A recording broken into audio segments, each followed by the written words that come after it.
Prepare to experience the strongest radio allowable by law. Secrets will be revealed. Myths dispelled. From the studio gym where excuses never apply, it's Superhuman Radio with your host, Carl Lenore.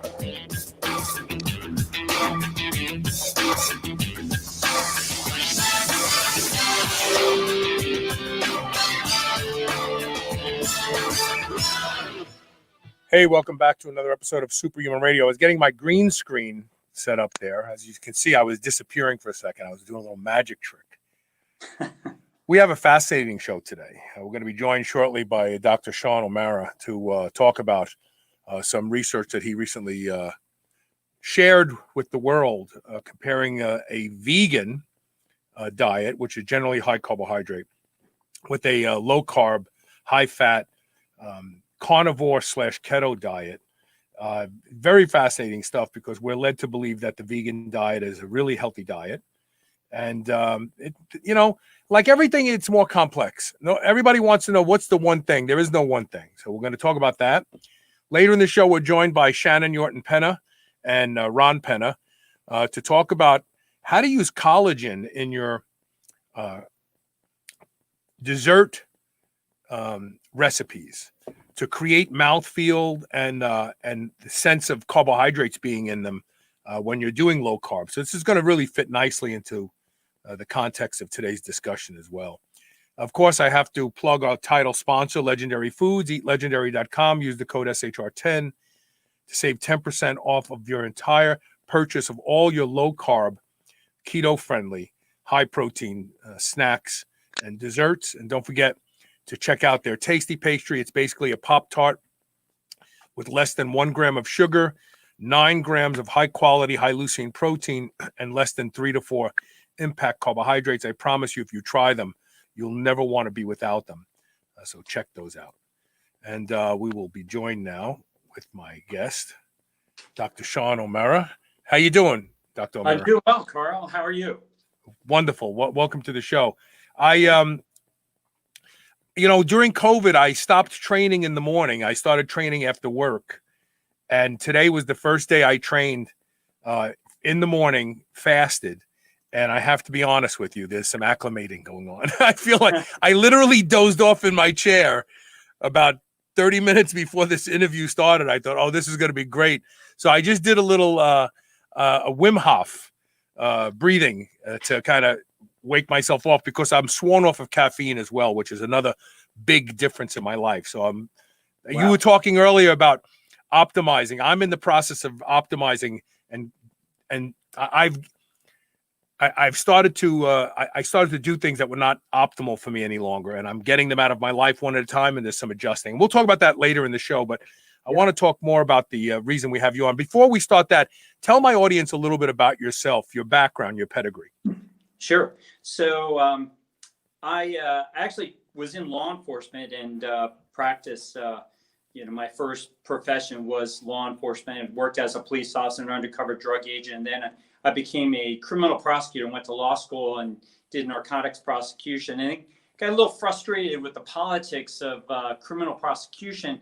And I was still young enough at that time, 27, that I decided to go to medical school. And because I was in law enforcement, I accumulated a lot of law school loans and school loans, and I felt like I could get a military scholarship. So I applied for a Army scholarship to attend medical school and attended Temple University School of Medicine. After I graduated from medical school, I practiced or trained in emergency medicine. At the time was the single highest rated, best rated emergency medicine residency program in the world at Brooke Army Medical Center down at Fort Sam Houston, San Antonio, Texas. And I was a diehard ER guy. I mean, I did everything that, acute emergencies. That's all I was interested in. Wasn't at all interested in preventive medicine or anything to help people get better. I was all focused in on gunshots, trauma, heart attacks, strokes, things like that. Until about 2010, I met a patient who was incredibly healthy. He came into our hospital, and he told me then about a diet called the paleo diet, eating fat and low carb. And I was a physician, walked around a gallon of skim milk filled with chocolate Hershey powder, and that was my idea of eating healthy back at that time. And I'd accumulated weight. I had a lot of medical problems, high blood pressure, pre-diabetic. I had clogged arteries. I had enlarged prostate.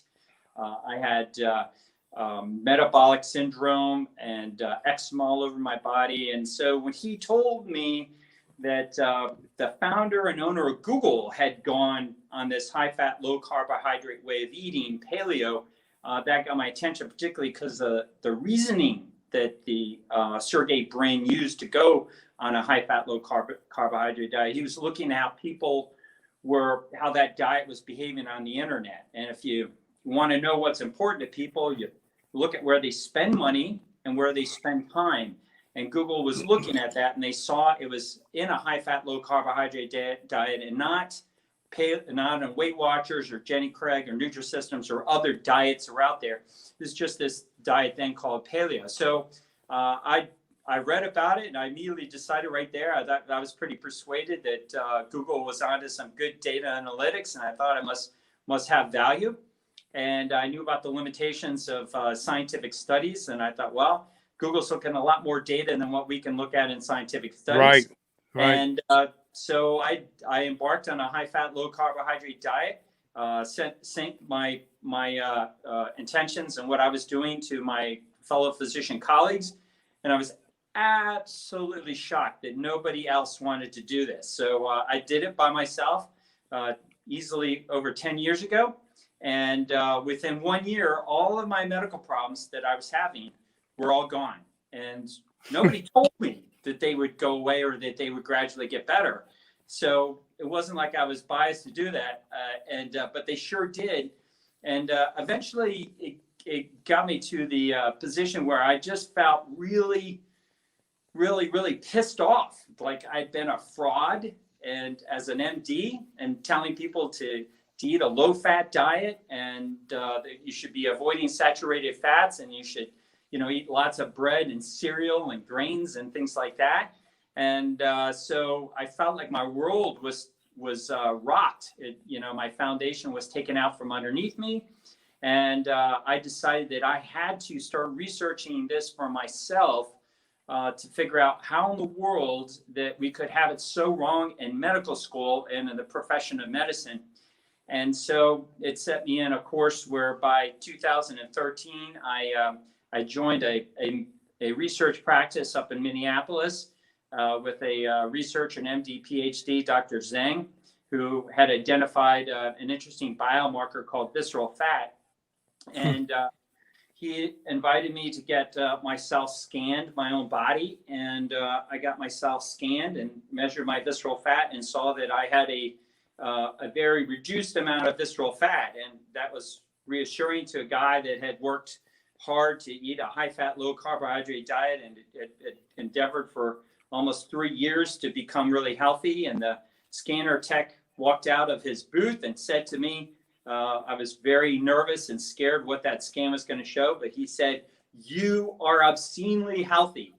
And I had this insight that, hey, this is a really cool biomarker we ought to be paying attention to, visceral fat. And so for the next about seven years, I embarked on a research practice with Dr. Zhang, where we would use an MRI scanner to track visceral fat. And then we later went on to start tracking fat around the heart, and then arteries that were clogged from atherosclerotic cardiovascular disease, particularly in the brain, the cerebral arteries.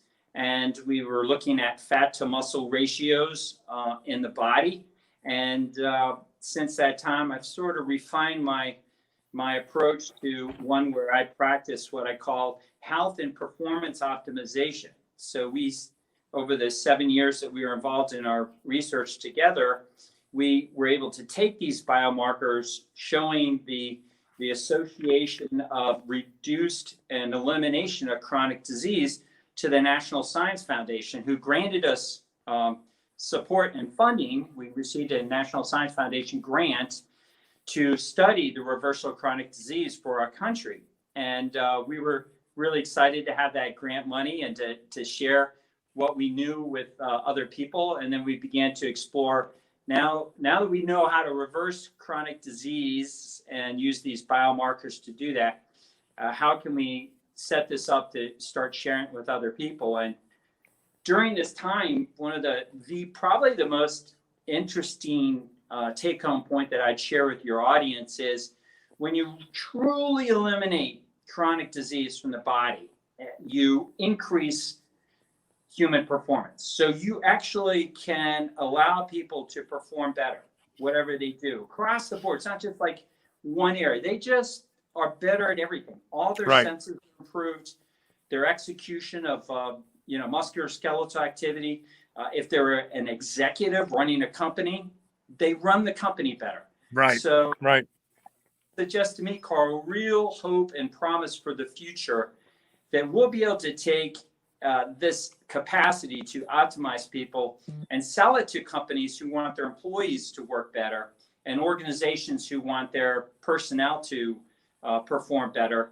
That it suggests to me that we'll be able to overcome this, what I would otherwise regard as sometimes a kind of a common apathy or an indifference to getting healthy. I'm sure you and your I think the real problem with getting healthy, first of all, it's a ubiquitous term that we really can't grasp a hold of, right? Because as we're going to talk about the vegan diet, people think that if they're eating a vegan diet, they're eating healthy. I remember in 2009, I stood out of a Kroger store here in Louisville, Kentucky with a clipboard. And I asked people a series of questions while I looked at their cart. And unanimously, every single person who came out said, oh, yeah, we eat healthy. But as you just pointed out a second ago, the majority of what they had in there, besides Hot Pockets, were, bread products and pasta products and carbohydrates. And I would say to them, what are your choices for protein? And people would always say to me, well, we eat a lot of beans. And so I came up with this analogy, right? I'd say, if I told you I have a stack of money here, paper money, and I handed it to you and it had one $50 bill and the rest was singles, would you say that that is a good source of $50 bills or singles? And they say, oh, no, singles. I say, well, beans have 34 grams of carbs and 6 grams of protein. Why would you call that a good source of protein? And then people think, oh, I didn't realize that because Oprah told me it's a good source of protein, or Dr. Oz told me it's a good source of protein. And so the reality is, I think that people want to eat healthy. They just don't know what that means anymore because there are organizations out there who want your money who are telling you something that's just not accurate anymore. Boy, isn't that the truth? It really is the case, and it's a common theme that I hear in a lot of shows that I'm invited to be a guest on, and I listen to shows that, the system really is set up against them. But one of the things that I'm a believer, even though I've been looking at these sophisticated biomarkers used in an MRI, during these 7 years, Carl, when I would do an MRI, I would look at people's faces before I would scan them. And I could tell, because I got pretty good at looking at their face, how much I could predict how much visceral fat they had inside of them. So what that led me to understand it very, very accurately is that you could look at people's faces and begin to form impressions about their health, at least about their visceral fat. And then during that time, it kind of woke me up. I saw other things, and I realized you could look at other markers on the body. So skin folds in the back of the neck, blackheads, which are really sebaceous filaments on the nose, the prominence of nasal creases on the face, the skin turgor, telangiectasias, which are kind of like spider veins. All these other things reverse as you get rid of visceral fat. And so they suggested to me these are markers absolutely free to kind of get an assessment of somebody's health and their own health. So now what I promote is an awareness. I try to educate people, lay people, that they can look at their body and begin to form opinions about their health way better than what the system tells you to follow, like cholesterol. So what I advocate, and anybody who follows me on social media, there's two things I say that if you want to know how healthy you are, the two reliable criteria that we have looked at for millions of years are not labs and not x-rays or MRIs. It's two things: how you look and how you perform. What else matters? Do you look good and do you perform well? That are the salient criteria metrics that everybody should be looking at to make a determination if they're living healthy. And a lot of people don't want to do that, but it's built into us. And we're attracted to people based on how healthy they are, their appearance, and how well they perform. So it's a natural, better criteria, I think, for humans to be aware of. Talk about visceral fat for a second. For people who aren't really aware of this terminology before, visceral fat is the fat that accumulates around the organs inside the core of the body, correct? Yeah, so maybe I'll show an image here. So if you take this particular image, and if you do an MRI right through the level of the abdomen, kind of at the belly button, it will produce this image here where you can see this. Try to move it a little bit closer here. Transverse axis. Yeah. Yeah. So the visceral fat, this is a cross section through the abdomen, and where it's red in this particular image is visceral fat, and the yellow is subcutaneous fat. So the yellow is on the outside. It's kind of the inch kind of fat that everybody can feel, but it's that red stuff on the inside that you really want to be worried about. So this is a picture. This doesn't have coloration, but visceral fat and fat on an MRI is white. Now this guy is filled with visceral fat. And if I showed you his face, you would say this guy is not an attractive guy, not a real healthy looking guy. But we can quantify that visceral fat very easily by MRI. But you can also, Carl, for your benefit and your audience's benefit especially, you can quantify, I call it the poor man's MRI. You can just lay down on your back, and you can watch how much your stomach sticks up. And that will give you an ability to infer visceral fat. So visceral fat sticks up in the air, subcutaneous fat rolls to the side. So you dropped out for a second, but what you basically said was, if you lay down and your stomach doesn't turn concave to some extent or even flat, that's because there is this crowding in there that's pushing out on your stomach muscles. Exactly. So you can exploit the difference between visceral fat and subcutaneous fat, which is visceral fat has greater density. So it's more gelatinous. The subcutaneous fat rolls to the side, kind of falls to the side. So women have subcutaneous fat. They roll to the side. Men get these abdomens that are distended. They're distended. It's just a distended stomach. It looks like the Jiffy Pop. Go up, become like a. We're having some connectivity problems with Dr. Sean Omara right now. I don't know if he can still hear me, but his phone just dropped out. We were having some problems earlier too, getting him on, getting his camera to work. We may have to take an early break and work on getting him reconnected, because this is fascinating. Because what I want to understand is, how do you target visceral fat? How do you target to lose visceral fat? So let's do this. Let's go ahead and take our first commercial break now, and we'll be right back with more. Stay tuned.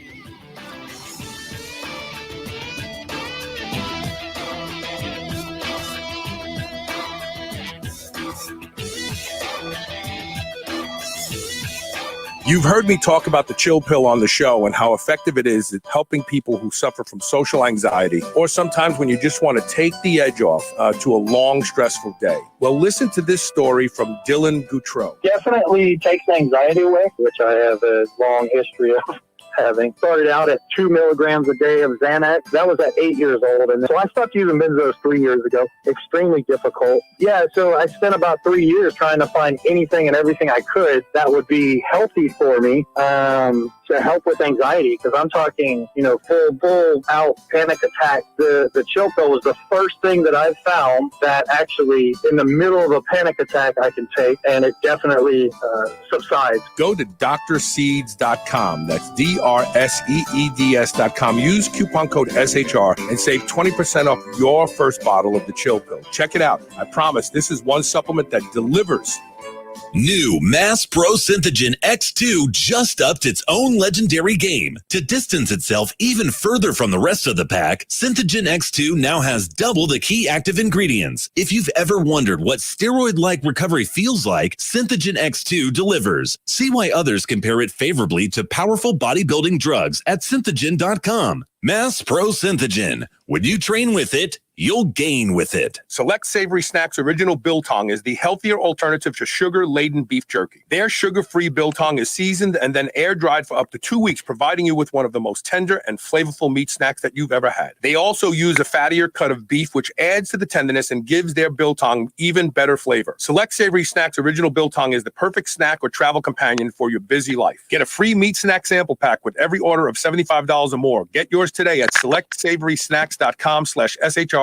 Use code SHR free. I love beef. And if you love beef, listen up. I've discovered the best tasting beef in the world, and that's not an exaggeration, at Piedmontese.com. The Piedmontese breed is famous from Italy for being lean and unbelievably tender, with half the fat and calories of traditional beef. Even typically tough cuts are tender when it comes from the Piedmontese cows. And for the first time ever, Piedmontese cows are being raised here in the USA. Get 25% off all beef and free shipping on orders of $100 or more at Piedmontese.com with code SHR. Go to Piedmontese.com and use code SHR today. You will never eat any other type of beef ever again. Did you know that your gut is referred to as your second brain? In fact, at least 90% of your serotonin, your happiness chemical, is created in your gut. If you don't take care of your gut, you won't feel good, period. Bioptimizers recently released Cognibiotics, a new breakthrough probiotic formula that is clinically proven to enhance your brain function, your mood, and overall mental health. Most probiotics often include conflicting strains or quantities and can cancel each other out. Cognibiotics delivers the exact strain you need in exactly the right ratios and quantities. With a 365-day, no questions asked, money-back guarantee, you can try them out for yourself to start feeling the incredible difference Cognibiotics makes in your mood, mind, and performance. For an exclusive offer to my listeners, go to cognibiotics.com/SHR. That's COGNIBIOTICS.com/SHR and use code SHR10. Chronic stress leaves us tired, distracted, and physically vulnerable. Apollo Neuro is here to help you take control. Apollo Neuro is a new wearable that trains your nervous system to be more resilient to stress. Apollo's gentle vibrations use your sense of touch to help you recover from stress, going from fight or flight to rest and digest so you can relax, get to sleep, focus, and stay healthy. Developed by physicians and neuroscientists, Apollo Neuro has been tested in multiple clinical trials and is proven to improve heart rate variability, the key biometric of stress. Special offer for friends of Superhuman Radio. Try Apollo Neuro today and get 15% off your purchase at apolloneuro.com/superhuman. That's APOLLONEURO.com/superhuman. This is the Superhuman Channel. Evolution just got kicked up a notch. Welcome back. He was there a second ago. Dr. Sean Omara, are you there? Well, you can see his wall, that's for sure. So we do have a good camera image now. We just need to get him back on the screen here. Let's see here. Oh, we just lost him. I don't know what's going on. This is going to be a tough interview, obviously. It's a really important one, too, because I want to understand. Okay, hold on. Your camera just dropped again, and we are back from break. Here he comes. Here he comes. Let's see. There we go. Great. So real quick. So what influences the accumulation of visceral adipose tissue? Yeah. Where does it come from? In our experience, what we found, and maybe I'll show you as a good example, is just eliminating one big player causes the most. So these are a series of MRI scans, and you can see in this image right up here, my finger is pointing to, A lot of you fat. know, A lot of fat. Yeah.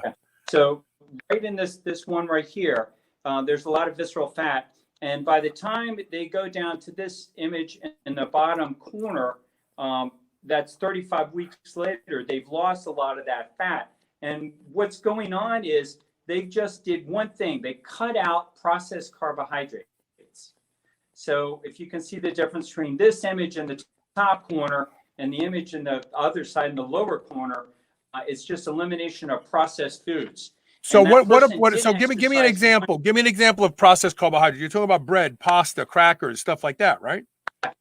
Yeah, anything that's not in whole food form that comes, it's a natural form, is a processed foods. Now, certainly there are certain, you know, the more processed something is, the more it undergoes change, the worse it's going to be, and the least processed. So, you know, just taking tuna out and adding some oil, you know, some olive oil and putting it in a can, that changes it a little bit. That's not as bad as taking grains, grinding them up, adding canola oil, adding sugar, adding food preservatives. That's a lot more processed. So what we tell our clients in our subjects to in our studies to do is just start eating food in whole form, meat in whole form, and minimally processed things. And the more you eliminate processed foods, the faster we see visceral fat being eliminated. So that's the big thing is diet, you know, eating a more natural, you know, clean diet. So you don't even have to exercise to eliminate that visceral fat. But if you do exercise, we have found certain kinds of exercises to eliminate visceral fat better than others. So one particular form of exercise that we have found good success in helping to eliminate visceral fat is sprinting. So sprinting is a very advantageous form of eliminating visceral fat. So I'll show you a picture of how much visceral fat can change from sprinting, this particular image here. So in this particular image right here on the right, you can see this person here has a kind of a moderate amount of visceral fat, but it's this image here 2 months later, just 2 months, Carl, that they have eliminated a lot more visceral fat, and their whole shape of their body has changed. They develop a six-pack. You know, their abdominal erectus abdominis now show a six-pack. And the only thing they did was they stopped jogging. So we got them to stop doing their interesting. So when we talk about sprinting, not everyone can sprint, but high intensity interval training on an elliptical or on an Airdyne would probably give you the same results, right? Yeah. Uh-oh.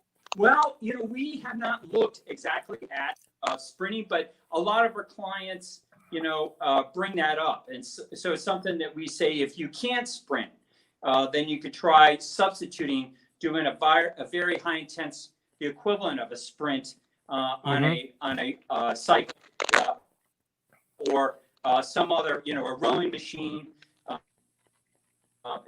and to try to accumulate. We think that of exercise that are probably the best optimizing health are running as fast as you can and fighting as well as you can, because those are survival traits. You know, we had to kill animals to eat them. We had to protect ourselves from another predator that was trying to kill us, and a lot of times it was other human. And so, you know, your ability to fight and ability to run incredibly fast kept you contributing to the gene pool. So basically, we have noticed that really lines up with the best results on an MRI with eliminating visceral fat, running incredibly fast for a short period of time, and then strength training, you know, the equivalent. We don't tell our clients to go out and get in a bar fight.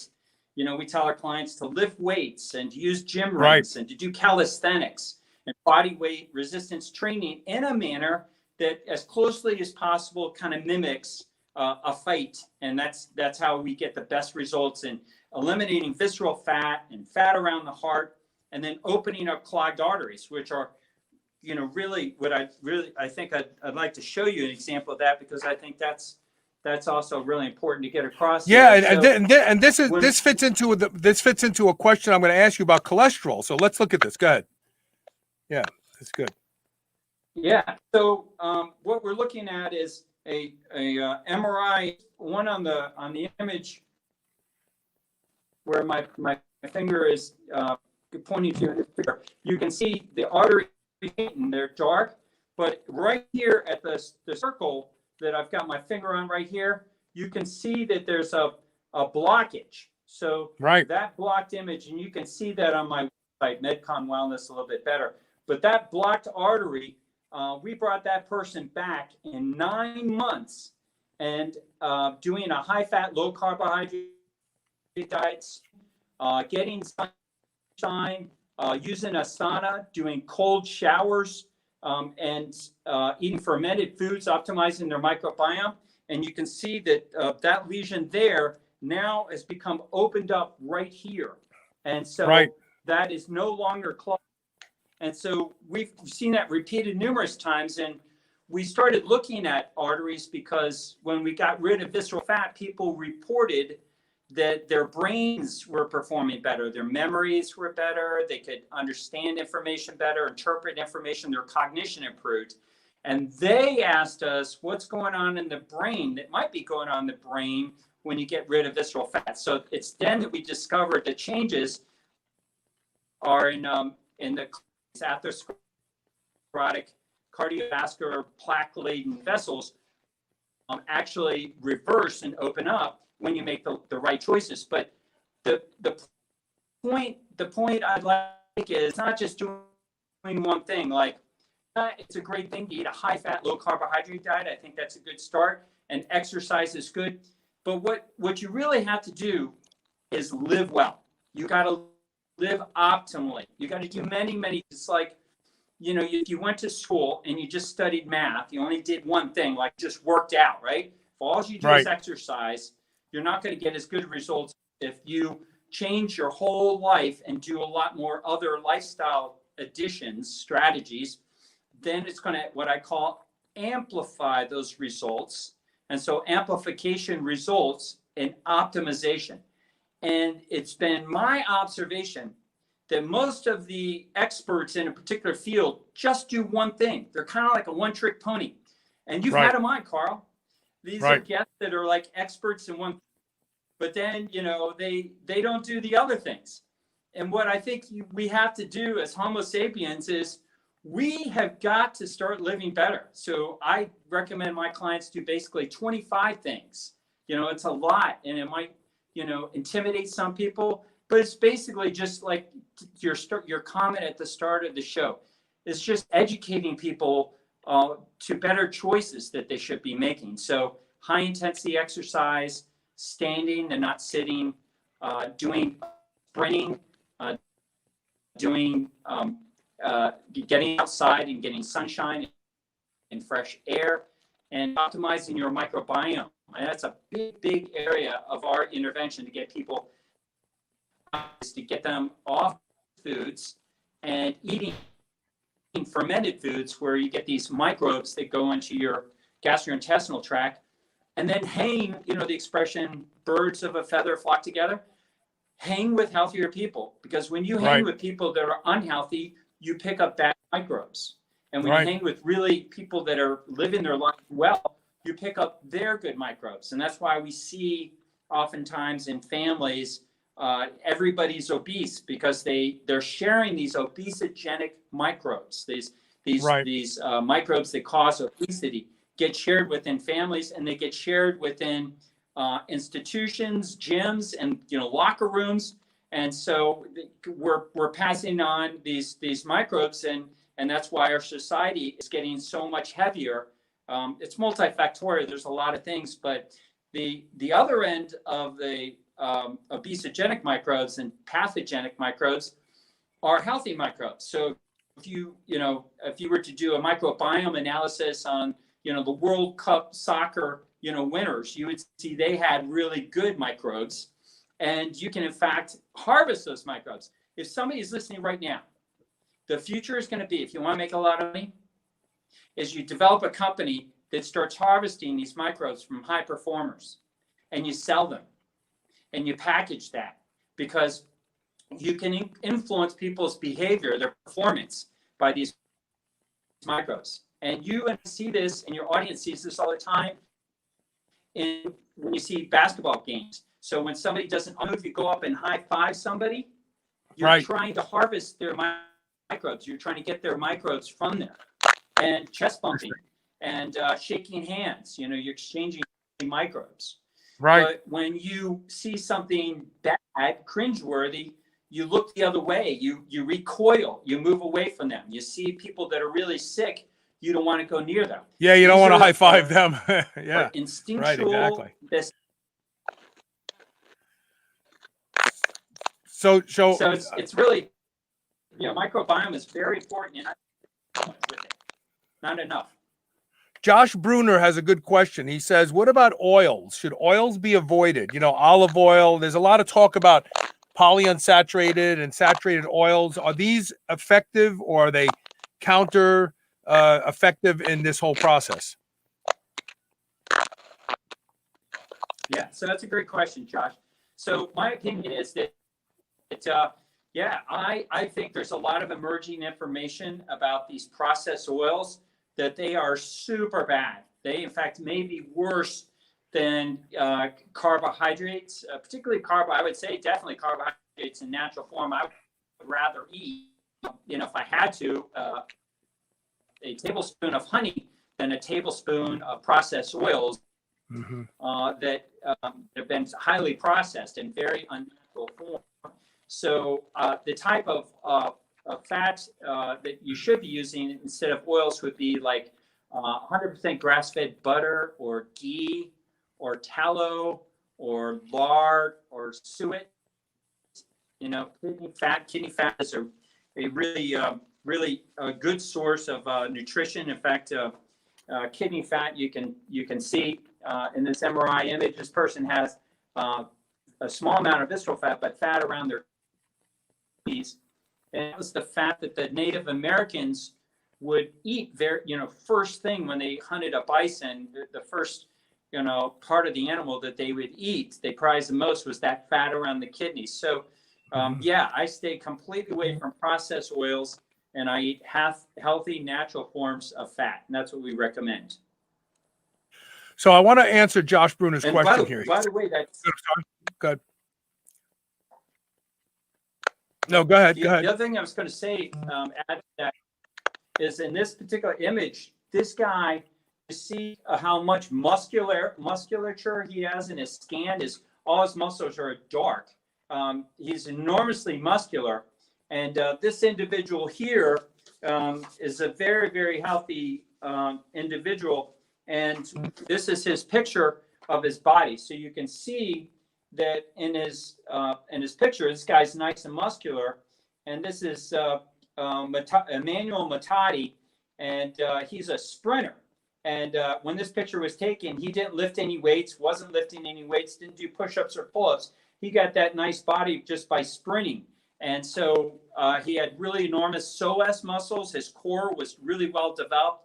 So we see time and time again, if you really want to develop a nice core, Carl, you want to do sprinting. And that kind of high-intensity form of exercise has a really great impact on your abdomen, reduces visceral fat, and really makes you look optimally healthy.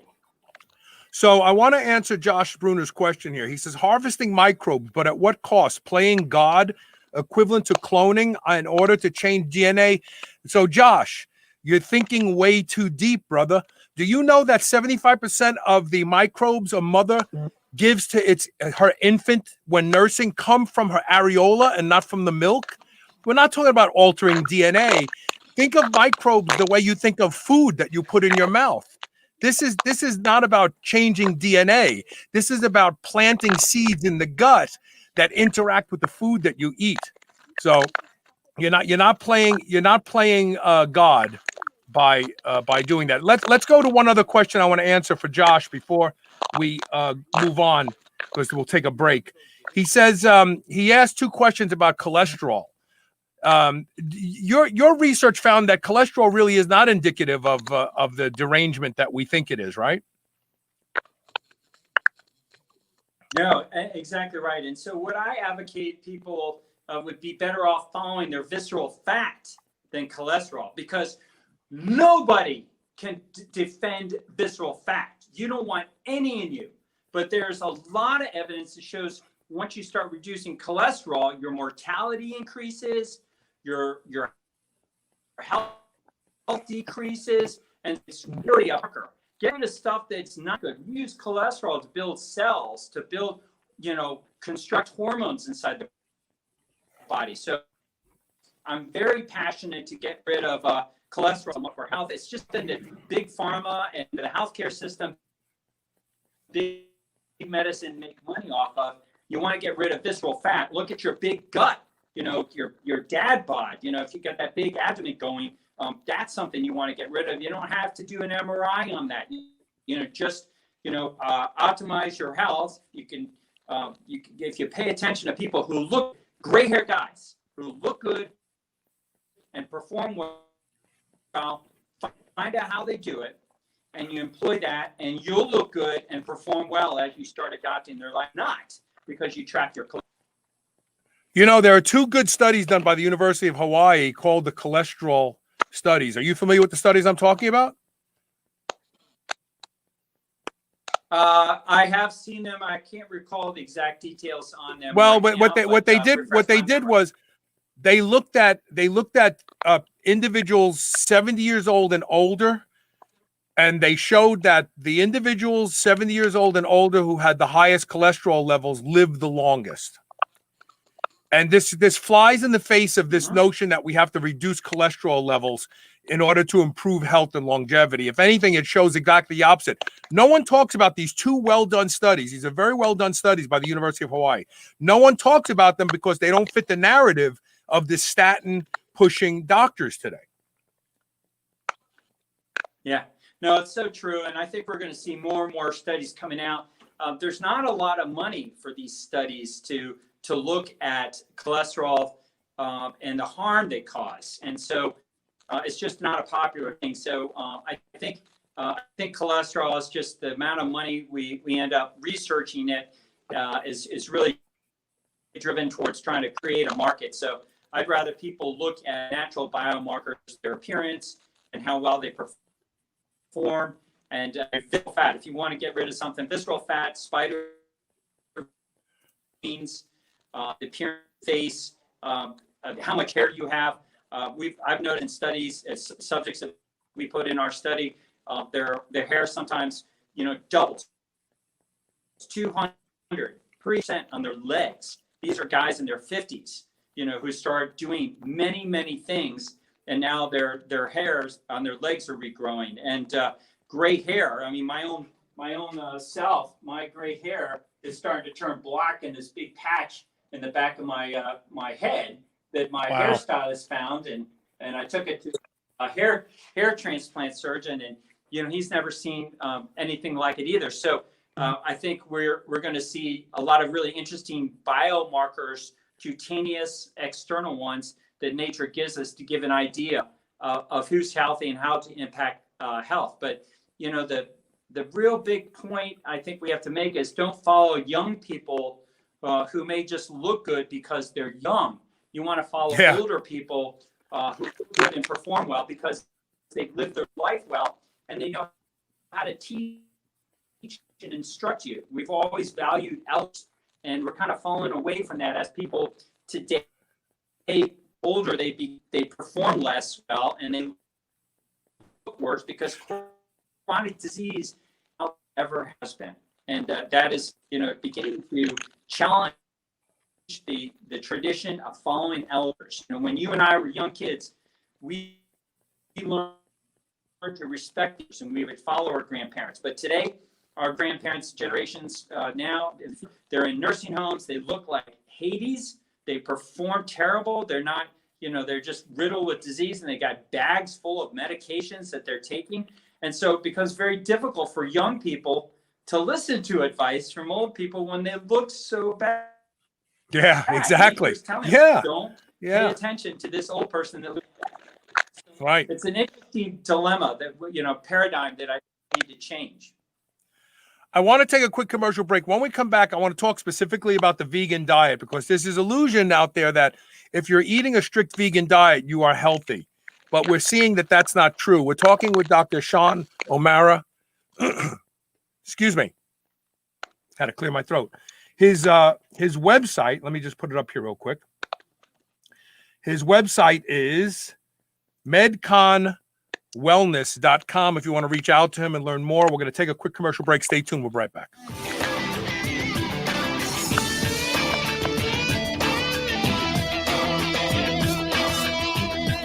Quest Nutrition makes bars, cookies, chips, and pizzas out of complete dairy-based proteins. Our products minimize net carbs and sugar without sacrificing taste. Each delicious chocolate-flavored chip, cookie chunk, and crunchy crumble is custom-made to maintain Quest macros. It's time to enjoy foods that work for you, not against you. It's time to enjoy your Quest. Do you remember those delicious toaster pastries you had when you were a kid? You know, the rectangular sugar-filled snacks? Well, guess what? Legendary Foods has just made low-carb toaster pastry. This is the first of its kind, and honestly, these things are amazing. They have 3 to 4 net carb, less than 1 gram of sugar, and 9 grams of protein. You can eat them right out of the wrapper or lightly toast them. The only question is, which flavor, strawberry or brown sugar cinnamon? They're available at eatlegendary.com and Amazon. Are you still on the fence about Body Protection Complex BPC Oral from drseeds.com? Listen to Maggie Kuhn, one of the owners of the C-Bus Lifting Company gym in Columbus, Ohio. I had been having some nagging tendon issues that weren't injuries, just things that were annoying. I'm 58 years old, so just older tendon kind of issues. For us powerlifters, we really don't stop training when we have just nagging issues. We just kind of keep pushing through. And I started the BPC. What I noticed was I was doing some heavy tricep stuff that would have killed me before when I had an elbow problem, and I was able to do those with literally no pain at all. Go to drseeds.com, drseeds.com. Use coupon code SHR and save 20% off your bottle of BPC Body Protection Complex today. Everybody wants to feel better, be healthier and happier. If you don't sweat profusely on a regular basis, you won't feel as good as you could. Studies have shown the power of infrared sauna. Infrared penetrates 1 to 2 inches into the body. It helps those with back pain, fibromyalgia, arthritis, depression, and anxiety. Patients get relief from infrared sauna. The Good Health Sauna has been shown to be an exercise mimetic, conveying many of the same benefits as cardio. There are a lot of reasons people buy a Good Health Sauna, but the bottom line is you will be a much happier, healthier person by using the Good Health Sauna every day. You'll crave it, you'll love it, and it will be the best purchase you have ever made. Good Health Saunas provide commercial-grade saunas for in-home and commercial use, backed by the best lifetime warranty in the industry. Unmatched customer service and the best financing makes owning one easy and will fit any budget. Go to goodhealthsauna.com/superhumanradio to learn more and save 25% off. New Mass Pro Synthogen X2 just upped its own legendary game. To distance itself even further from the rest of the pack, Synthogen X2 now has double the key active ingredients. If you've ever wondered what steroid-like recovery feels like, Synthogen X2 delivers. See why others compare it favorably to powerful bodybuilding drugs at synthogen.com. Mass Pro Synthogen. When you train with it, you'll gain with it. Unlock your potential with the best cognitive enhancement and anti-aging supplements on the market. PureNootropics.net goes the extra mile for the highest quality ingredients, third-party tested to make sure you only receive the best your money can buy. There's no better choice with their money-back guarantee and free shipping. Try their best-selling DHM. Dihydromyricetin prevents hangovers and helps deliver detox after a night of drinking. Get your DHM and other nootropics and longevity supplements from PureNootropics.net, the purest supplements around. This is the Superhuman Channel, where we use oxygen for the power of good. Welcome back. We're talking with Dr. Shannan Omara. We're talking about visceral fat, really, should be the main message of this discussion here. And it's bad. If you've got it, it's a problem. It's going to lead to metabolic disorders. So talk about the vegan diet for a second. People think that the vegan diet is a really healthy diet. Why did it not fare well when you started to look at it?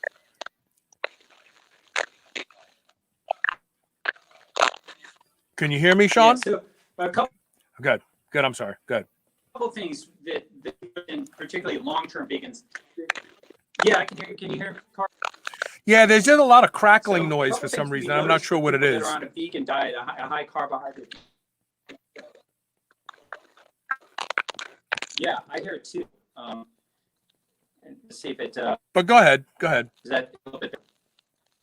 Yeah, let's try that. Go ahead. So what we notice is in a vegan diet, people have higher amounts of visceral for a long time. So depending on how long they've been vegan, we see a visceral fat in them if it's been a long time. Particularly older vegans accumulate a lot of visceral fat, and so we scan these thin vegans that say, oh, you're not going to find any visceral fat in me. I've been vegan for 27 years, eating, grains and cereal and healthy pasta and vegetables. But then, unfortunately, inside of it is this huge amount of visceral fat. And so I think visceral fat is lost on vegans. They don't track it. And, they use the young people who look good. And I think it's a false advertising because, young people look good. We really should be looking at how you look after you've been doing something for a while, because it increases the power of even an N of 1 study to see what kinds it had. So veganism is a problem from our perspective, long term, particularly in old age, with being seen on MRI with having more visceral fat. What if you're a vegan but you're not eating a lot of processed foods? I know a lot of vegans feel like as long as I'm not eating animal, I'm a vegan. So they turn to lots of processed bread products and cereals and pastas and stuff like that. Do you think vegans who strictly eat only vegetables and natural foods fare better than the vegans who eat the processed alternative foods?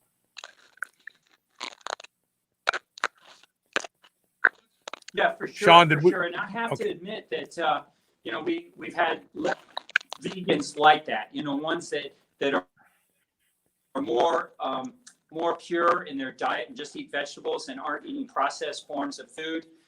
We've scanned fewer of those, but they still were found to have visceral fat, and I think it's probably the amount of carbohydrates they're exposed to, and that they eat so frequently. They have to eat a large amount of food, so they're eating all day long, and that begins is sarcopenia. So it's not entirely clear why older vegans suffer from sarcopenia. But whenever I say this, they always show me young, images of young bodybuilders and showing that they're having. And my retort to that is, well, let's see how they look in 30 years after they've been vegan. And so, Dr. John McDougall is a famous vegan physician, and he suffers terribly from sarcopenia. And some other physicians and other proponents, older, they don't take their shirts off. I'm happy to take my shirt off any time and show that, I'm 57 years old and I have very good muscle tone and don't have a sarcopenia. But and I hope, in 10 years when I'm 67, to be able to be on your show, Carl, and show that I still don't have so. I think that's an important metric that more people need to be paying attention to, the tonicity of their muscles. And you mentioned the abdomen, so you don't want an abdomen that sticks up, and you don't want an abdomen that's concave that hangs down. You want a flat abdomen that attaches, to your xiphoid process, your intercostal rib margins, and attaches to pubic symphysis and to your iliac crest muscle tone that keeps that musculature in the abdomen nice and flat. And so if you've got an abdomen that's concave, you probably have some degree of sarcopenia where that abdomen begins to fall down and it's not able to hold itself up anymore. So that can be an evidence of sarcopenia. So you want it straight and flat like an 18-year-old who's got very good muscle in their abdomen. And the same thing, you want to see, the muscles hanging on the bones, being able to look with a nice degree of tonicity to those muscles so that they look good and not just flabby. You want big flabby things. You want looking tonicity. Can the sarcopenia be explained by the low quality protein that most vegans eat, very low in leucine? A lot of the vegetable proteins are not bioavailable. They don't digest easily. Could the sarcopenia be explained away by that? And if they just supplemented with more leucine, they could fix that problem?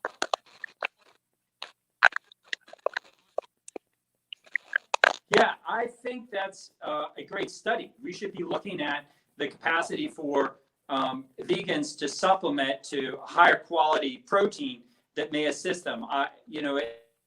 It hasn't been done, but if I was to put my finger, on it, I think it's probably multifactorial, but I would say it's the source of protein.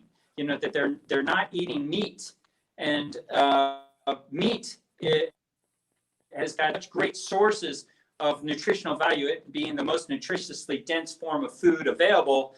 Meat, it doesn't have the same degree of problems that plant-based proteins do. So I think it's really a critical point.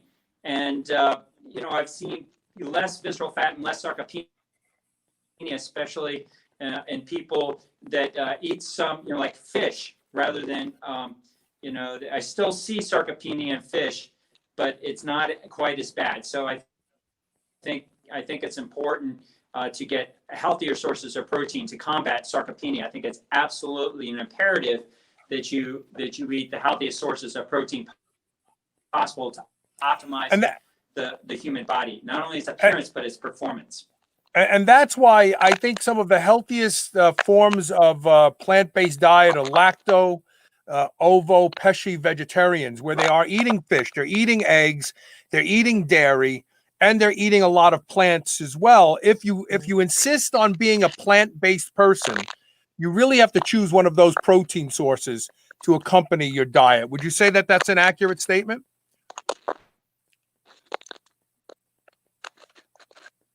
Yeah, no, I think it's a step in the right direction. I actually am a carnivore now today, Carl. So I'm on a carnivore diet. I eat mostly just meat. I do eat vegetables, but the only vegetables I eat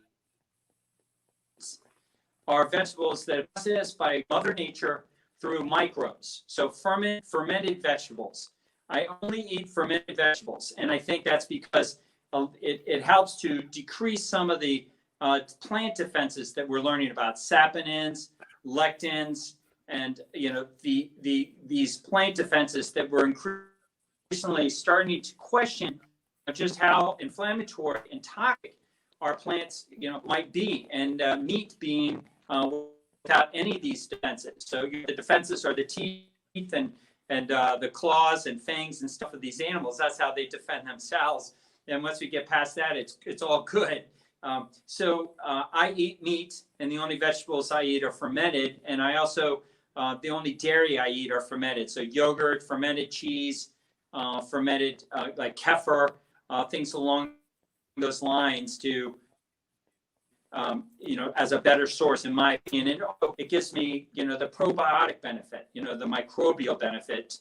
And right. I don't consume huge volumes of fermented vegetables. I just eat small amounts, and I call it grazing on microbes, and really better thought of as I'm eating the microbes more than I am eating vegetables. Yeah. Let me give you a website again. The website is medcon.wellness.com. You can go there and reach out to Dr. Omara there. I think the real big takeaway here is focus on getting rid of visceral fat. I think that's the real issue here, correct?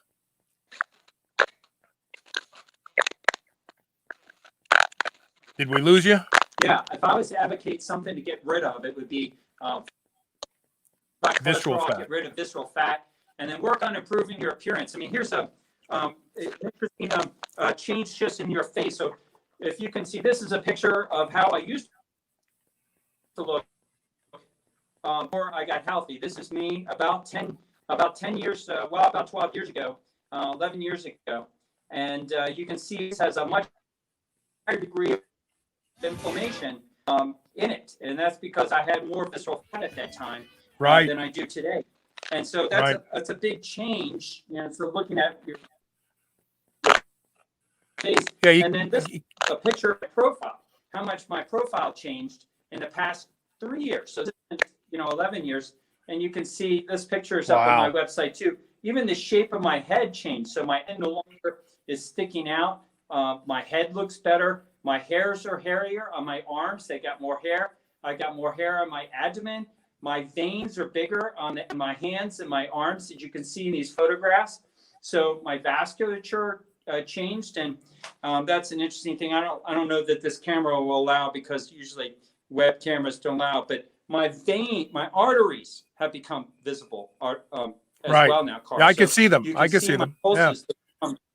Visible. Yeah. And even my artery, my radial arteries are visible, and throughout all my body, my lower extremity arteries. So when you open up those arteries and you eliminate the plaques, they also become more compliant. And so you can begin to see those arteries pulsating, which is an exciting things I like to talk about. If you're going to do things, you want to see the change, and you want to start seeing your arteries become visible pulses. You want to see your spider veins disappearing. You want to see your face looking more healthy, more lean. You want to see the tone of your muscles improving.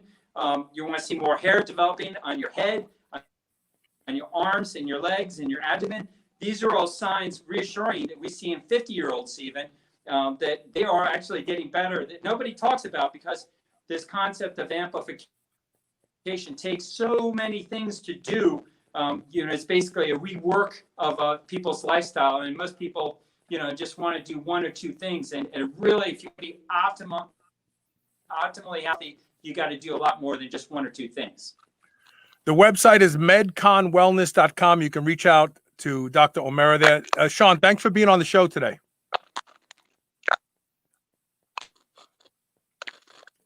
And we'll talk soon. We're having some connectivity problems. I appreciate being with you and your audience. All right, and stay tuned. When we come back, we're going to be joined by Shannan and Ron Penna to talk about some tricks to make desserts taste better. Stay tuned.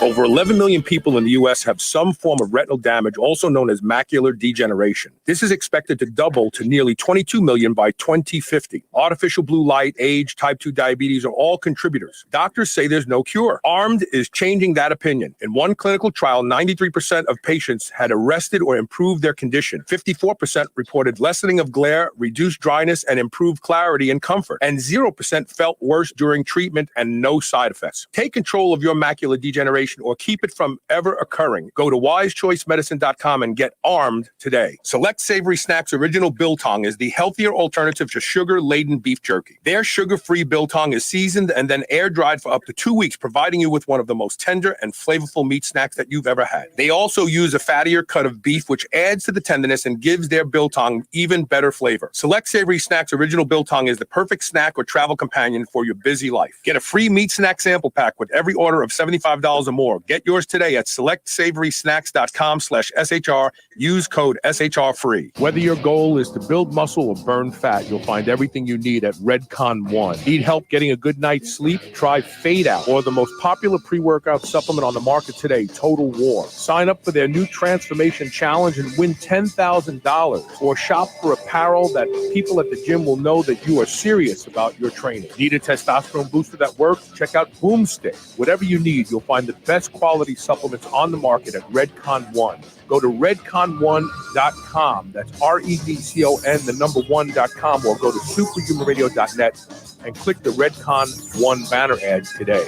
Among the easiest and most popular ways to experience the life-altering benefits of hemp, Planet Earth CBD soft gels offer fast-acting effects as they release quickly. Made in a GMP-compliant, US FDA-registered facility, you can count on Planet Earth safe soft gels. These soft gels provide temporary relief from pain and so much more. Manufactured with the calming combination of chamomile and melatonin, you got yourself a long-needed CBD solution. 25 milligrams of nano-emulsified hemp extract per serving with anti-inflammatory agency, Planet Earth sleep-supporting soft gels will have you forgetting about today's worries for a better tomorrow. Unwind with Planet Earth CBD today. I love beef. And if you love beef, listen up. I've discovered the best tasting beef in the world, and that's not an exaggeration, at Piedmontese.com. The Piedmontese breed is famous from Italy for being lean and unbelievably tender with half the fat and calories of traditional beef. Even typically tough cuts are tender when it comes from the Piedmontese cows. And for the first time ever, Piedmontese cows are being raised here in the USA. Get 25% off all beef and free shipping on orders of $100 or more at Piedmontese.com with code SHR. Go to Piedmontese.com and use code SHR today. You will never eat any other type of beef ever again. Do you remember those delicious toaster pastries you had when you were a kid? You know, the rectangular sugar-filled snacks? Well, guess what? Legendary Foods has just made low-carb toaster pastry. This is the first of its kind, and honestly, these things are amazing. They have 3 to 4 net carb, less than 1 gram of sugar, and 9 grams of protein. You can eat them right out of the wrapper or lightly toast them.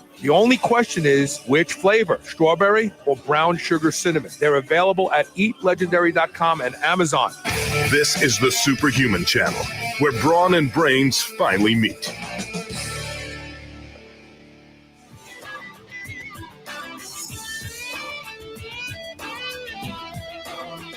Welcome back. We're joined by Shannan and Ron Penna. How you guys doing? Good. How are you? Oh, and your audio sounds perfect. Thank you so much.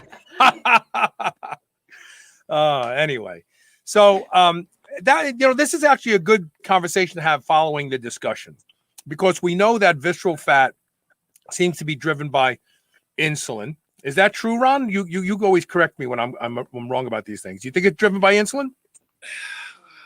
I mean, that's complex. I think that's certainly a good place to point the finger, just when you look at the kind of people that have a lot of visceral fat. But you could probably get there other ways too, high fat, but keeping your insulin lower. Well, one of the things I wanted to ask Dr. Omara, but we were so challenged with audio, was, when people have liposuction, the subcutaneous fat that's removed mechanically, the body builds more visceral fat as a way to, like, okay, I'm going to put it here. You can't get it now, which means to me that the body builds visceral fat for very specific reasons. And and juxtaposed against this backdrop of eating too much, the body is building visceral fat for some reason. Either it's because it can't put it anywhere else, or because it wants that fat there for a reason.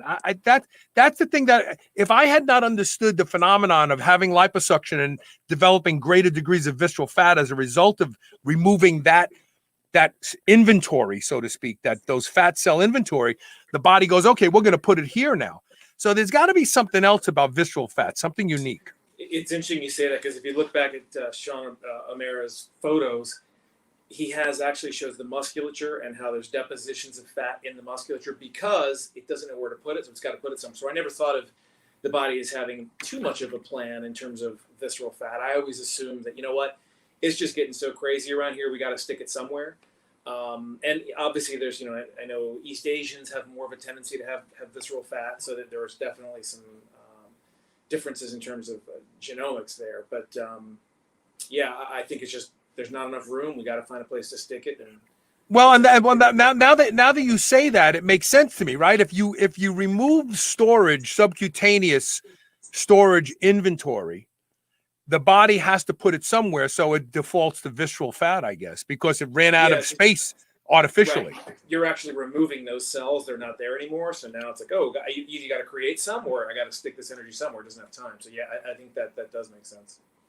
So in the world of eating less sugar and eating low carbohydrate, I mean, every day studies come out that show low carb diets are beneficial for a variety of reasons, but we love snacks. We love dessert. I can't eat a meal without something sweet at the end of it to make me feel like it's punctuated and I'm done eating now. And this is where Shannan comes in, because Shannan has developed an artistic style for taking things that are typically bad for us to eat and making them good for us, or let's say less bad for us, if not, for lack of better terms. And we've actually talked about her rice pudding before, and we're going to put the recipe back up on the website today. and direct people to your Instagram. What we didn't know last time were the macros, but more importantly, I think what I really want to talk about is something that we glossed over in the last interview, and that was the use of casein and collagen protein to create mouthfeel, right? Is that what you do? So part of the micellar casein is, in general, when you taste and try different protein powders, things like a whey isolate, whey concentrate, while they taste maybe okay as a shake or something like that, in something more neutral, bland, like a cake or a cheesecake or something, you're really going to taste the proteins. And I'm a super taster, so I have a real big sensitivity to proteins in general. So I discovered that micellar casein is a really neutral protein, unflavored, plain, doesn't have to have vanilla or chocolate or anything.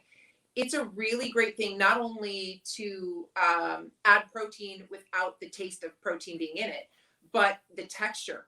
It doesn't leave grittiness, graininess. A lot of, whey protein isolates will do that. So people are always trying to use whey protein isolate to get straight protein, very little fat, very little carb.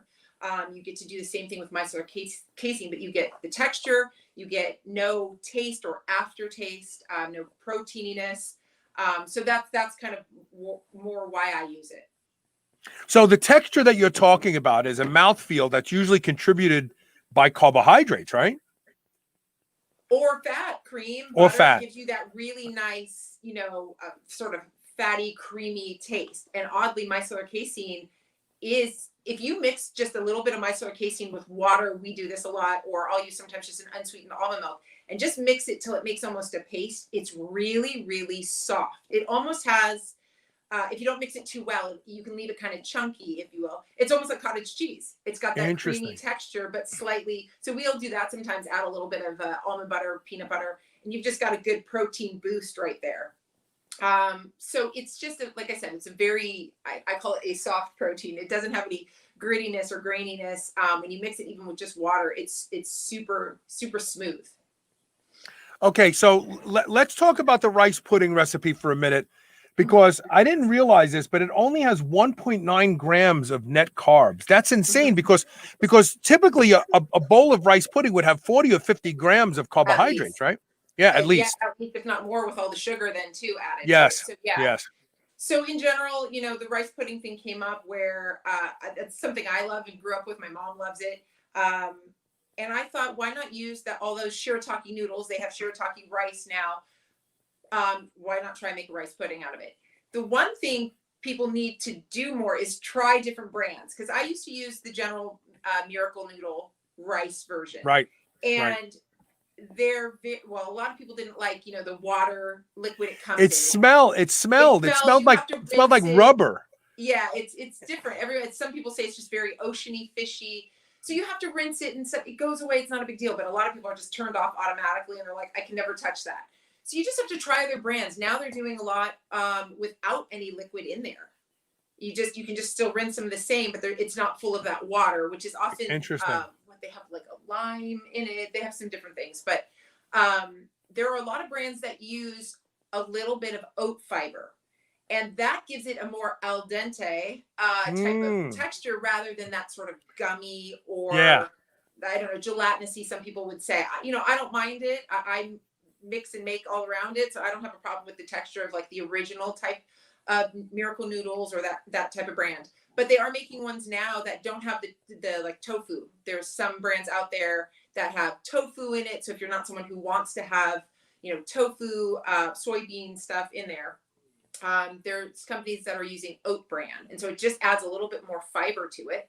And you get that more al dente texture. So anyway, there's a lot of brands out there. I can list a bunch for you so you can put them up on there.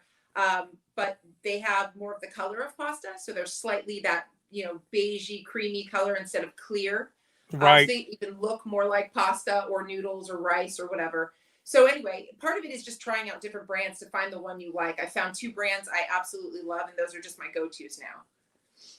And that's what you use in place of rice, correct? That's what I use in place of rice, because they make, instead of having the spaghetti noodles, they make them in little rice, like pellets, if you will.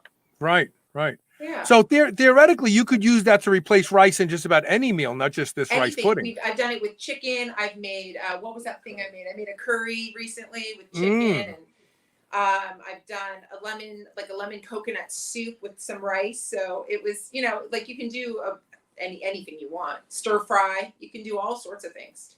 And they've been using konjac in Japan for years. They call it like the diet food, where it's a tuber, but it's all, there's no net carbohydrate. It's all fiber.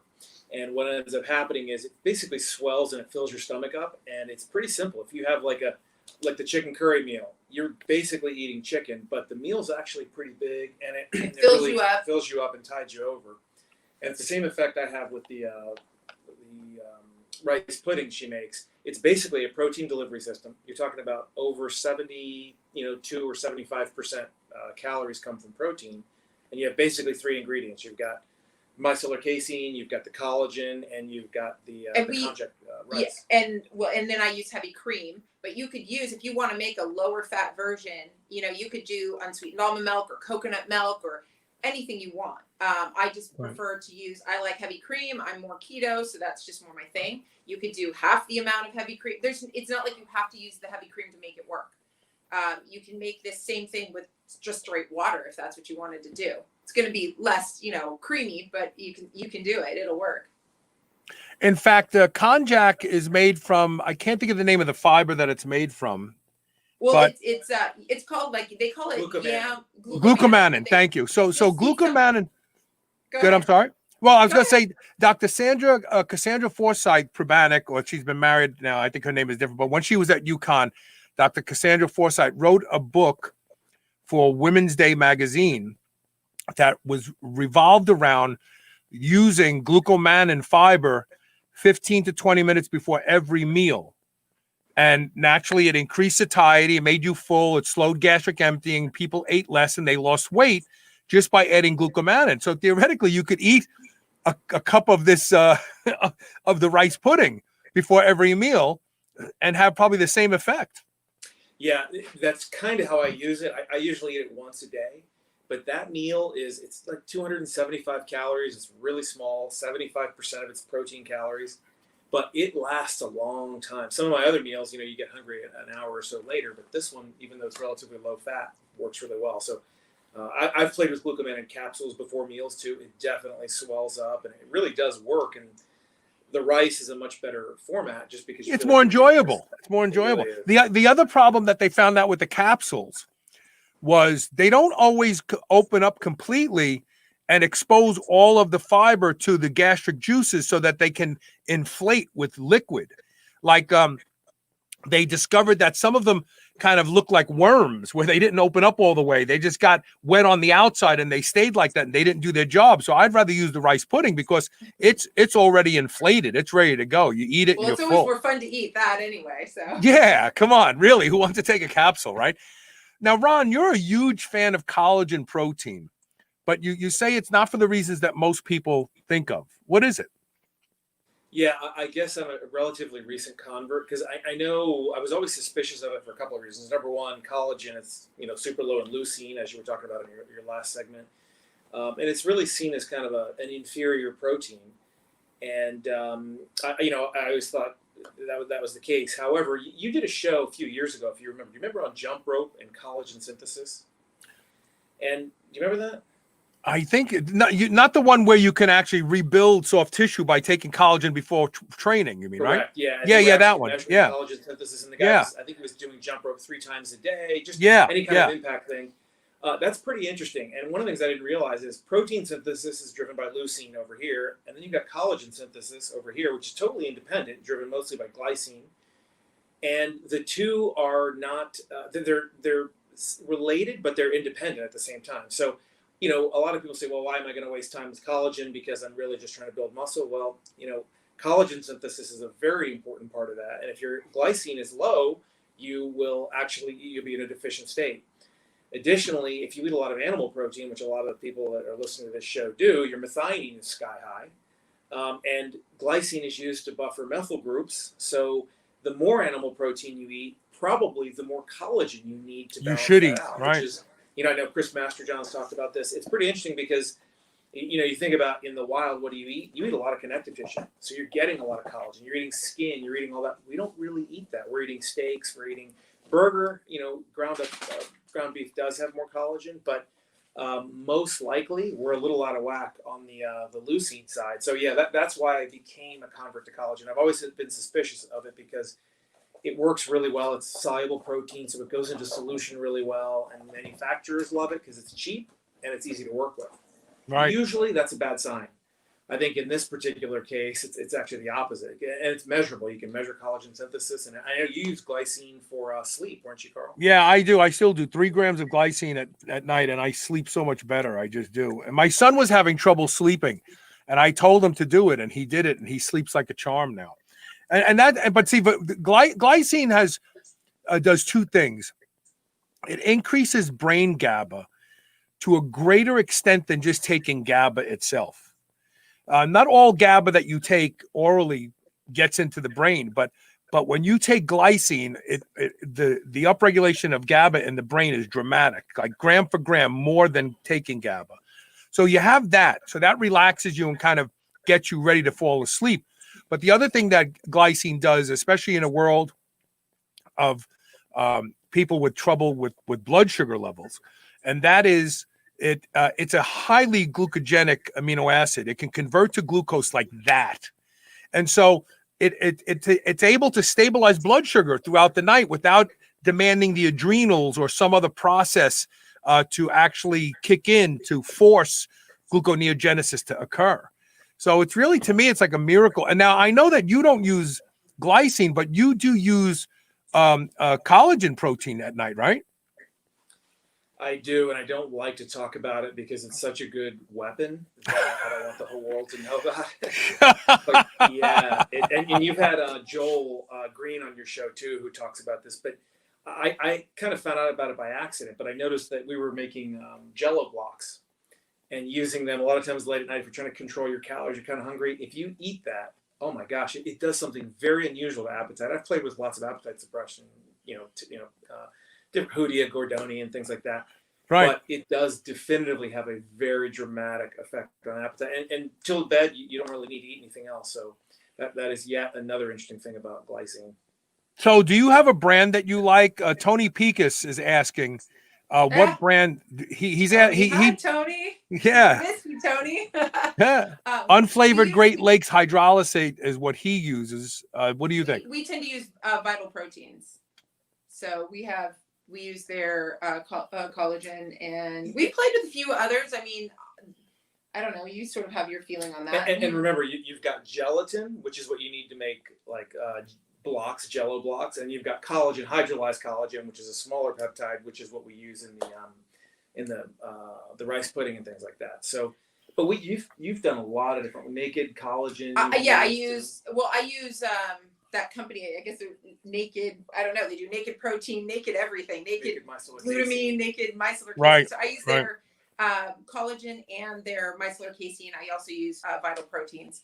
But that was one of the things is I also put collagen in the rice pudding as a trick. It's not, I mean, it's great. It's another way to get more collagen, but it's also a trick. So one of the complaints most people have about shirataki noodles, those type of glucomannan noodles, rice, whatever it is that nothing sticks to it. They say, oh, I try to use it with pasta sauce and my pasta sauce slides right off. Yeah.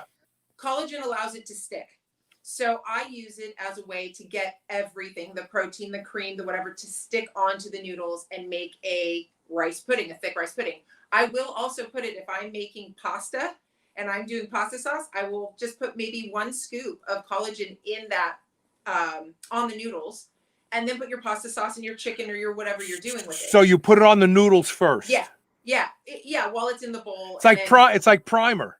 Yeah, primer. It's glue. It just helps it all, stick on. So then people won't have the complaint of like everything slides off. Like if you're gonna make mac and cheese, that that type of thing, use a little collagen. It helps everything stick to those noodles. This is such a big deal. I'll back this up. Because we used to eat it, and you had sort of this thing where you had your noodles or your rice, and then the sauce was kind of over here. Fell in the bottom. It never was like eating a pasta dish. Like you probably know, Italians. Yeah, I've used it. Making these things that taste amazing, so that we can all get fat. And until she figured out the collagen, like if you want to beat the palate of a real Italian, you're going to be much closer because it Yeah, I guess it sticks to the. It helps with the mouthfeel, but it does. It helps everything get more tacky. It's a tack agent, a glue agent. It'll help whatever you're making stick to the product. So that's kind of the other thing. Plus now you're getting a little extra collagen, so that never hurts. So Faith Fitness guy who's watching us on YouTube says the proline and collagen acts like leucine in whey. If anybody knows about this, you would know about this, Ron. Is that true? I mean, here's the thing. I was actually thinking about it as we were talking about. You got basically proline, hydroxyproline, and glycine. Those are the things that you need to build collagen and vitamin C. Does proline act like leucine and whey? I mean, it's interesting. I always thought that it was the glycine that was the main driver there. I think your show even covered it. If we go back and look at that one with the guy who did the jump rope research. So it's interesting that if proline were the driver, that wasn't what I thought. I thought glycine was, but he may very well be. It's almost certainly not hydroxyproline. So that'll be interesting. We'll have to interesting. Great, interesting tip. And the idea that you don't need collagen to build muscle is ridiculous because it's collagen fibers holding muscle together. The outside of the muscle, the fascia of the muscle is basically collagen. I mean, if you want to build muscle, it's like saying we're going to keep buying furniture, but we're not going to make the house bigger. Eventually, the furniture is only going to be it's going to fill the house, and that's going to be it. And so if you want to make the house bigger, you want to expand the size of the rooms, you have to build more walls and expand them. That's where collagen comes in. Collagen is very, very important as far as building muscle goes, but it's overlooked. Everybody just cares about leucine and mTOR, and that's it. Yeah, the other thing you made me think about is there's a lot of companies that talk about collagen type 1, type 2, type 3, type 4. One of the things you have to think about is you actually make collagen. You don't. So a lot of people think, oh, hair, skin, and nails, it's really good for that, therefore I'll eat that. The problem is in between that process, you actually break it down to generally single amino acids, maybe 2, but certainly not, you're not going to absorb longer than 3 at most amino acids. So you basically get those building blocks, and then you have to break, or you get the full collagen, you break it down to its building blocks, and you have to rebuild your own collagen. So a lot of times people ask us, is it important to get, isn't it like type 3, which comes from mollusks, and type 4, which comes from like chicken embryos?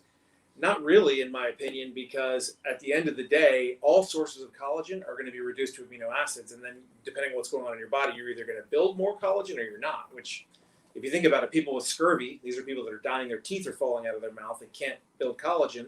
You can give them a crap ton of collagen, doesn't solve the problem because they can't build it. So they're digesting it, they're breaking it into the amino acids, and then they can't build it and they still die. So that's, to me, the best argument why the whole simplicity of you are what you eat. It's not quite true. It's what you can manufacture out of what you eat, but it's not as simple as just you need nails, so eat nails, or you need connective tissue, eat connective tissue. Right. Yeah. No, you're right. It's all broken down into its component amino acids and then reassembled by the body. So getting back to the whole notion of making healthy dessert type products, and back to the rice pudding here.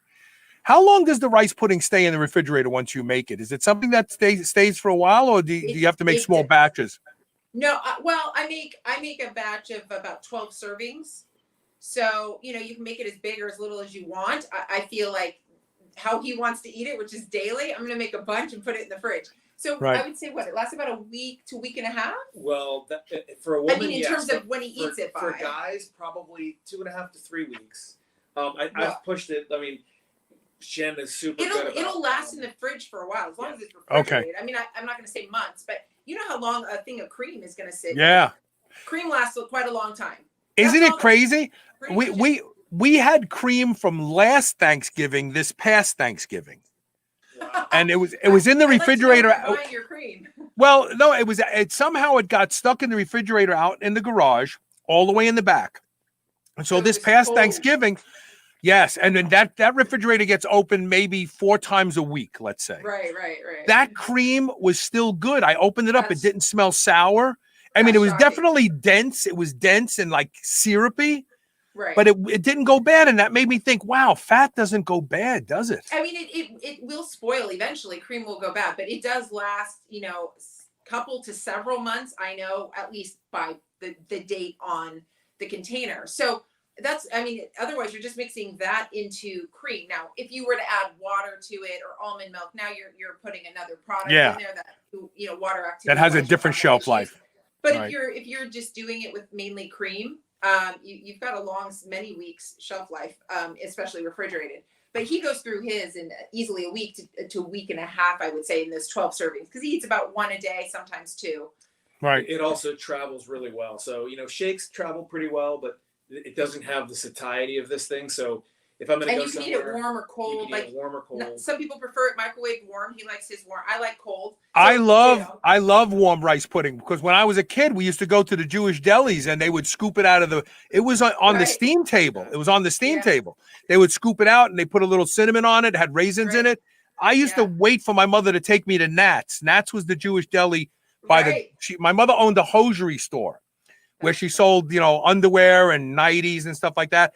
And Nat's Deli was around the corner. And when we went there, she would say, "You want something?" I'd say, "Yeah, rice pudding." And he would scoop it out of the steam table and put it in there. And I loved that. And it was warm. Right. Yeah. Then you're going to definitely want to make it, because it travels well. You can take it with you, but it's got that real taste of like what you remember when you were a kid. And a lot of the recipes that you try they get close, but they're not quite there. This one you can fool people with. This is a recipe that for sure, like making a cake, it's, regular white flour cake is not going to be the same as an almond meal cake, but this one is, it's hard to know the difference. Right. So it's a good one. Did you happen to catch Dr. Omara's discussion about sprinting and how important sprinting is to reducing visceral fat? We did. We actually came on after, but I've seen some of the imagery that he has. He's got a sprinter where he shows basically like a cross-sectional view, and you can see his iliopsoas. There are these two thick cords right in front of the spine, and you see his erectors. And I mean, you can really see in that image, wow, how protected the spine is, basically all the way around because of those. So, those images are impressive. Well, that's why one became such a big thing with leaning out too. It was like sprint work was like the thing, and then HIIT got so big in all its forms. So, one of the things he said was he alluded to the fact that the people who do lots of long, low impact cardio tend to develop more visceral fat, and when they start sprinting, the visceral fat goes away like rapidly. And that made me think, because we have a lot of people who just get on the treadmill for hours ad nauseum, and they just walk and they walk and they walk. And I guess walking is good, don't get me wrong, but some sort of HIIT, you got to balance it. You got to balance it. Those two sides to it, though. There's a lot of benefit to the like so-called long steady state stuff, for heart, and you have much more detail on that. So there's benefits to all of it. I think it's like you got to do a little bit of everything, multiple days a week to have the full rounded body of what you want health-wise, internally and external look. Yeah, the low, slow, long-term cardio really impacts the size of the left ventricle. So, it's really tough with HIIT to get your left ventricle bigger. And I mean, that's, have you ever had Phil Maffetone on your show by chance? No, but we had Derek Trombetta's wife on the show talking about the Maffetone method. She's big. She was the one that actually got me doing it, and she got me to get my heart rate low enough. That actually was the thing that had the biggest impact on my resting heart rate. And I think you can get very hung up on, like, if it doesn't hurt, it doesn't work. But the Maffetone method is one where it's actually the opposite, where you're working on mitochondria and the size of the left ventricle. So it's all what your goals were. Like for him, he was working on getting his resting heart rate lower, and so the Maffetone did the trick for him on that. That long. It did work. It did work for you, Ron. It did, because I remember you were chasing it for a while. I was chasing it for years, and I was reading Joel Jamison's work, and he said basically he's staying between 130 to 150. But I found that I always kind of stayed closer to the 150 because it just felt like I was doing nothing.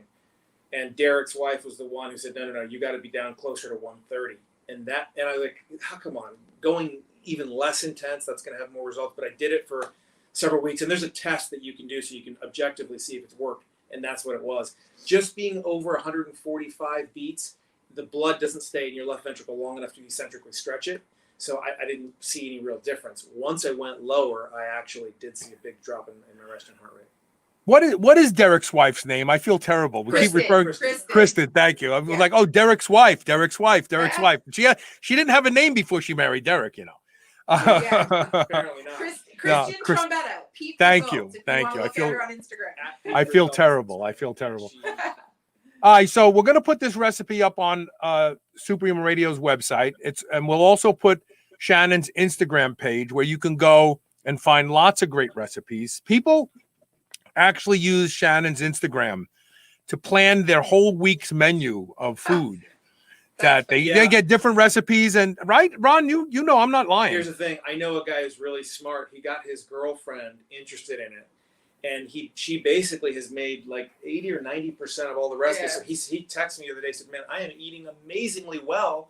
All I did was I turned my girlfriend onto your wife's page." And so there's a couple of manipulative guys out there that have used that very effectively, because it is fun. I mean, if you're focused on protein and fat, that's what you focus on. Yeah, I mean, but the other side of it is it's if you're willing to play a little, even if you're not a keto person and you're just relatively low carb, you can follow any of these plans, or recipes, and just kind of, adjust it to what you want. If you don't want as much fat, pull out some of the cheese. If you don't want as much fat, take out half the cream and put in, unsweetened almond milk or whatever you drink.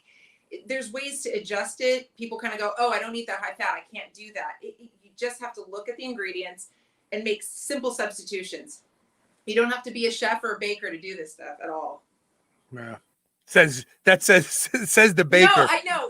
I'm only kidding. But it really isn't just. But you do see the same principles coming up over and over. So if you look at like 10 or 20 recipes, because somebody once said to me, I don't understand how you can take white powders, protein powders and things like that, and make food, and make all these things right. But it really can be done, especially once you understand. Shannon was talking about the micellar casein is good. It's a really soft protein, whereas the stickiness comes from the collagen. That's when you really go, because it's that last 15% where it goes from this tastes healthy to, wow, wait a minute, is this rich? Can I be eating this? Yeah. And it's those little things that make that big difference. Like Elisa used to say, you feel like you're cheating, but you're not. That's right. Yeah. And, some people say, how do you do this for 30 years? And a lot of the meals, if you were to see them, you wouldn't have any idea. If you look at the macros, or if you take a blood sugar reading before, during, and after in ketones, you'll see massive differences. But you can't tell by looking at it, because the texture's been so tricked out, and so many experiments have been thrown in the trash to get to that meal. But that's why if you look on the page, you don't see all the errors. You just see the final. Your Instagram page is at Quest Creator, right? Yeah. Yes. Okay. And the reason, for those of you who don't know this, the Quest bar started in Shannan's kitchen. She was making it for her personal training clients before Ron realized, wow, we have something that's a lot more exciting than internet security here. And the business plan changed. So that's wonderful. I want to thank you both for coming on the show today and talking about this. Thank you. And also, Ron, we have to do like a deep dive into nutrition with you someday. Yeah, let's do it. Just like random questions and answers, because you are rapid fire. Yes, vast amount of really great information when it comes to nutrition. I take my cues from you when it comes to nutrition. Well, so it's reciprocated. I've learned quite a bit from you. It's pretty fun. We do it all the time, back channel. But yeah, we'll definitely do one as a show. That would be fun. All right, look, thanks so much for being here today. Absolutely. Thank you. All right, take care. And that's it for today. We have lots of great shows all week long. Hope you can make them. If you can't, there's the podcast. And of course, please share the show. Always share the show. Help other people learn what you already know. Share the show. We'll see you tomorrow with more Superhuman Radio. Thank you for being here.